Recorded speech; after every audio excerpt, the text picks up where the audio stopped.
Jamaah majelis kajian rahimakumullah. Mengawali pertemuan kita dalam majelis kali ini sebagai kelanjutan dari kajian kita tentang fikih ibadat, mana kita sedang membicarakan tentang az-zakah. Mari kita ulang kembali membaca ayat Allah Subhanahu wa taala di dalam Suratul Hasyr ayat yang ke-7 untuk kita bisa lebih memahami apa prinsip dasar kenapa di dalam syariat Islam harta, kekayaan merupakan rezeki dari Allah Subhanahu wa taala, harus dikembalikan sebagiannya kepada orang-orang yang berhak. Bisa jadi bagian orang yang tidak memahami apa yang menjadi hikmah dari syariat ini.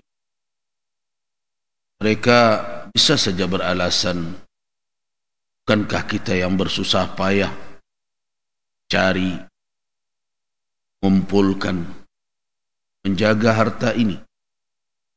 Kenapa tiba-tiba saja orang yang tidak bersangkut paut terkadang hubungannya dengan orang yang memiliki harta dapatkan begitu saja? Ayat ini ada mengandung suatu alasan kuat. Orang sering menyebutnya, inilah landasan pikiran atau falsafah dari zakat tersebut. Apa kata Allah? Ma afa Allahu ala rasulihi min ahlil walillahi walil rasul walidhil qurba wal yatama wal masakin wabnis sabili kay la yakuna dulatan bainal aghniya'i minkum wa ma atakumur rasulu fakhudhuhu wa ma nahakum anhu fantahu wattaqullaha innallaha syadidun. Apa saja harta rampasan atau faid yang diberikan oleh Allah kepada Rasulnya, apa harta benda yang berasal dari penduduk kota-kota, maka itu adalah hak Allah dan juga hak Rasul. Hak kaum kerabat, anak-anak yatim, orang-orang miskin, orang-orang dalam perjalanan, supaya harta itu tidak beredar di antara orang-orang kaya saja. Apa yang diberikan oleh Rasul kepadamu, maka terimalah, dan apa yang dilarangnya, ketinggalkanlah. Bertakwalah kamu sekalian kepada Allah. Sungguhnya Allah amat dahsyat. Ada dua kalimat di situ yang perlu kami. Yang pertama, apa yang diperoleh walaupun dalam bentuk harta rampasan perang, itu juga hasil usaha yang kita lakukan, sama pada prinsipnya. Itu adalah anugerah yang dituntunkan oleh Allah Subhanahu wa taala. Karena apa? Karena ikhtiar manusia, tidak ada jaminan mesti sampai kepada tujuan kalau tidak dengan izin Allah Subhanahu wa taala. Allah katakan bahwa yang diperoleh oleh seseorang itu, termasuk yang dia berikan kepada Rasulnya, yang pertama, siapa yang berhak? Berhak pertama sekali adalah Allah. Belum kita berbicara tentang hak kita. Siapa yang berhak berhak pertama sekali? Jadi dari hasil usaha yang kita dapat, siapa yang berhak pertama sekali? Kenapa Allah berhak? Dialah yang menuntunkan rezeki. Dialah yang menganugerahkannya. Kemudian ada hak Rasul, kemudian ada hak kerabat, kemudian ada hak anak yatim, kemudian ada hak miskin, kemudian ada hak ibn sabil. Memang ayat ini berbicara tentang fai', tentang harta rampasan perang. Tapi ketahuilah bahwa jihad kemudian mendapatkan ghanimah, harta rampasan adalah bahagian dari cara untuk mendapatkan harta benda. Kenapa? Karena Allah halalkan harta rampasan perang itu untuk orang-orang yang berjuang di jalan Allah Subhanahu wa ta'ala. Nah, kenapa tidak dibiarkan saja orang yang mendapat menguasai dan memonopolinya? Ada landasannya. Landasannya adalah hikmah yang diberikan oleh Allah di dalam ayat ini adalah kaila yakuna, supaya jangan sampai harta kekayaan itu dulatan bainal aghniya'i min, hanya beredar dalam monopoli orang-orang kaya saja di antara. Nah, kalau hari ini orang berbicara di bidang ekonomi, apa yang sedang diderita oleh bangsa ini adalah lebarnya jurang pemisah antara orang kaya dengan orang miskin. Kaya melangit kayanya, yang miskin terpuruk kemiskinan. Itulah yang terjadi. Nah, Islam sebenarnya memiliki sistem perekonomian yang di dalamnya ada subsistemnya, yaitu zakat. Nah, kita akan lihat bagaimana zakat itu salah satu tujuannya adalah untuk tidak memperlebar, yaitu semakin mempersempit jarak antara orang kaya dengan orang. Sebab jarak yang begitu menganga lebar itu melahirkan berbagai macam persoalan.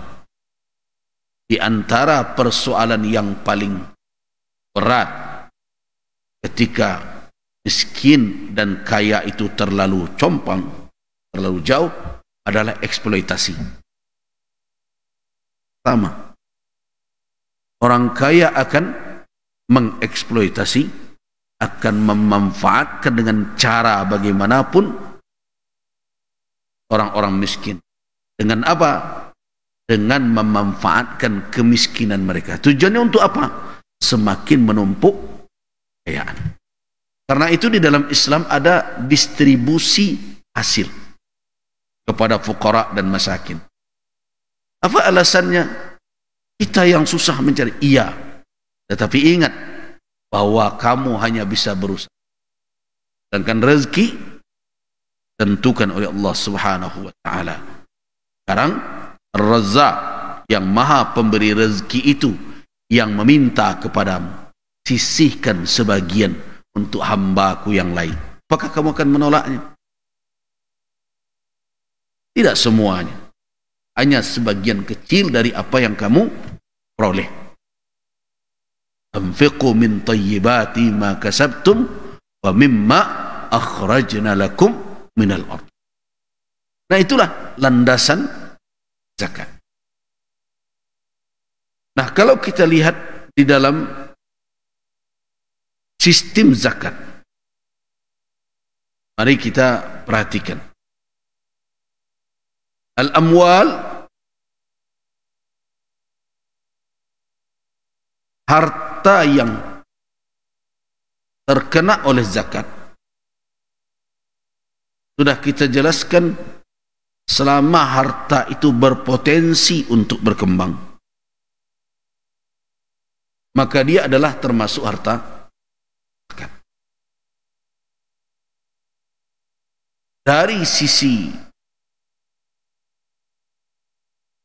sifat harta itu, harta zakat bisa dibagi menjadi dua macam. Yang pertama adalah harta zakat yang dipungut zakatnya dari modal dan pengembangannya. Ketika kita berzakat, ada harta zakat itu yang dihitung pokoknya dan labonya. Paham kan? Tindak tambahannya saja dok. Nah, sering kita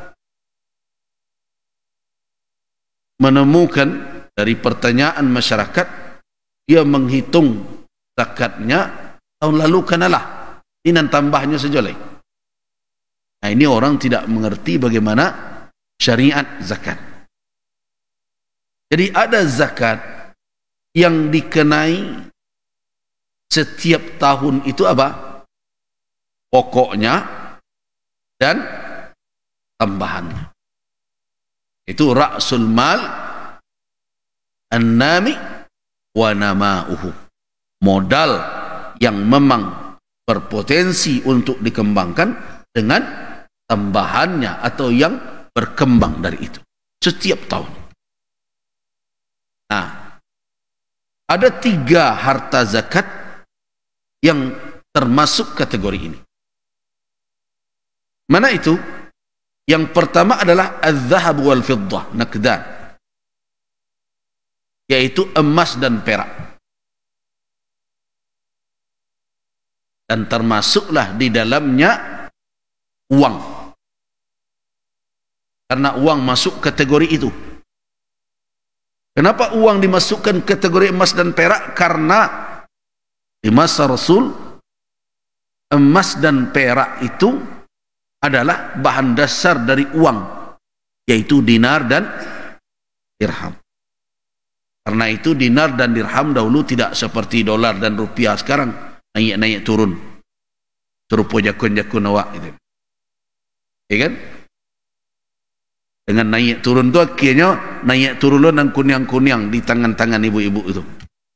Sekarang emas katanya sampai berapa? Sekarang sampai 3 juta lebih. Jadi dahulu emas dan perak itu adalah dibuatkan untuk uang sebagai alat tukar dan sebagai standar nilai. Sekarang uang sudah bergeser. Orang tidak lagi memakai dinar, tidak lagi memakai dirham. Uang sudah dibuat dari bahan yang nilainya kalau dibandingkan dengan angka yang tertulis di dalamnya itu tidak sebanding. Walaupun pada falsafah asalnya setiap uang dicetak ada cadangan emas dahulu. Sekarang ada cerita lagi. Orang mencetak uang, tidak mencetak uang, nanti yang dipertimbangkan devisa berapa, berbagai macam. Karena itu mata uang satu negara dibandingkan negara lain akan terjadi fluktuasi, naik turun. Ya seperti perbandingan mata uang kita dengan mata uang Saudi, mata uang kita dengan mata uang Amerika, mata uang kita dengan Eropa dan berbagai macam, dia tidak akan stabil. Tapi dahulu emas sebagai dinar yang dinilai apa? Beratnya. Dinar sekian dan dirham sekian. Dia akan sama. Karena itu ada gerakan sebagian kawan-kawan hari ini mengembalikan dinar. Tetapi ini adalah kebijakan dari penguasa. Dan tentu sebagian orang ada pula yang khawatir kembalinya sistem dinar dan dirham ini. Karena itu tidak semua orang menyokong itu. Nah, karena dinar dan dirham tidak ada lagi, maka ibu-ibu yang cerdas-cerdas ini mulailah berfikir, nak tidak naik turun kau. Pada pek naik taruh. Ameh jo. Tapi karena dinar tidak ada, biarlah kami buat serupa kaluang, serupa galang, tapi tidak mungkin dipakai dah. Kenapa? Kalau dipakai itu bentuk toko ameh berjalan jadinya. Nah, akhirnya diletak dalam lemari.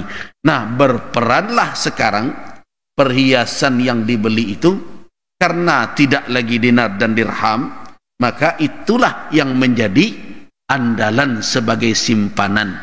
Sehingga kok turun nak rupiah, kok bermasalah nak moneter berbagai macam, awak kena ada simpanan paling aman menyimpan ameh. Nah, itu makanya wazifatul zahab. Jadi peran emas hari ini, setelah dia tidak lagi menjadi bahan dasar pembuat mata uang, tidak lagi berperan fungsi seperti perhiasan di zaman lalu. Kalau dulu sekali orang membuat perhiasan, jarang yang dilebur kembali. Ya jadi galang-galang selamanya. Nah, hari ini tidak. Orang tidak mau mematikan emas itu untuk perhiasan. Perhiasan itu sekadar dipakai perlu saja. Kalau tersasak, nah, ini yang dikatakan dia sekarang berfungsi sebagai simpanan. Nah, makanya para ulama kontemporer mengatakan bahwa fungsi al-hila, fungsi perhiasan sekarang tidak sama dengan fungsi perhiasan di masa lalu. Karena itu perlakuan terhadap perhiasan hari ini tidak sama dengan perlakuan perhiasan di masa lalu. Perlakuan pada perhiasan masa lalu dikeluarkan oleh ulama dari harta yang wajib dizakatkan. Ada yang mengatakan ihtiyatan, sebagai kehati-hatian zakatkanlah juga sekali dahulu. Atau ada yang berpendapat zakatnya adalah meminjamkannya kepada orang yang berpesta.